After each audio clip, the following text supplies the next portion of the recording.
उत्तराखंड के मुख्यमंत्री पुष्कर सिंह धामी ने अपनी सरकार की 3 वर्ष पूरे होने के अवसर पर मुख्यमंत्री कैंप कार्यालय परिसर गेट से साइकिल रैली को हरी झंडी दिखाकर रवाना किया और रैली में खुद भी शामिल हुए, जिसके बाद सीएम धामी ने पुशअप्स भी लगाए।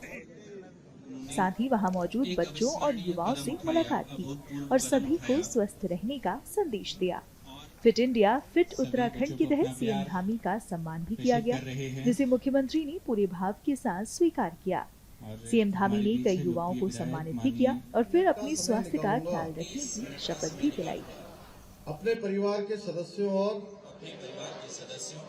पड़ोसियों को फिट और स्वस्थ रहने के लिए प्रोत्साहित करूंगा। मैं सबसे पहले तो देवभूमि उत्तराखंड की देवतुल्य जनता को नमन करता हूं, उनका आभार व्यक्त करता हूं कि आज से 3 साल पहले हुए आम चुनाव में आदरणीय प्रधानमंत्री श्री नरेंद्र मोदी जी के नेतृत्व में उत्तराखंड की जनता ने एक मिथक तोड़ा, एक परिपाटी बदली और भारतीय जनता पार्टी की लगातार सरकार बना दी, दूसरी बार सरकार बना दी। और हमने भी आदरणीय प्रधानमंत्री जी के मार्गदर्शन में बहुत सारी जो हमारे राज्य की चुनौतियां थी, अनेक अवसरों पर आपदा के अवसर थे, कोरोना महामारी थी, समय समय पर हमारे सामने खड़े होने वाली चुनौतियां थी, उन सभी पर काम करते हुए बहुत सारी चुनौतियों को पार किया है और आने वाले समय में बहुत सारी चुनौतियों पर हमको काम करना है।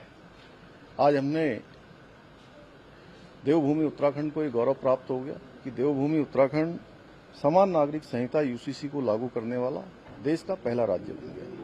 हमें नकल का सख्त कानून लाकर, जो नकल की बहुत बड़ी समस्या राज्य के अंदर हुआ करती थी, गरीब माता पिता के बेटे बेटियों को उनका हक नहीं मिलता था, उनकी योग्यता प्रतिभा और क्षमता के साथ लगातार अन्याय होता था, उस पर पूरी तरह से लगाम लगा दी। नकल माफिया की कमर तोड़ दी, 100 से ज्यादा नकल माफियाओं को जेल में भेजा, 20,000 से अधिक नियुक्तियां पारदर्शी तरीके से संपन्न करवा दी।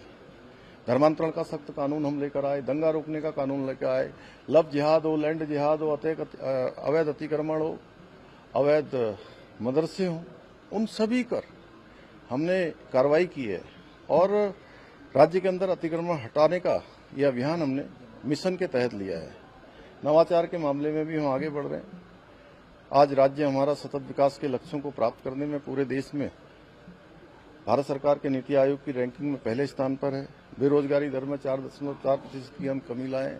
राष्ट्रीय खेलों का शानदार आयोजन अभी हुआ है। इससे पहले ग्लोबल इन्वेस्टर मीट हुई, G20 के कार्यक्रम आयोजित हुए।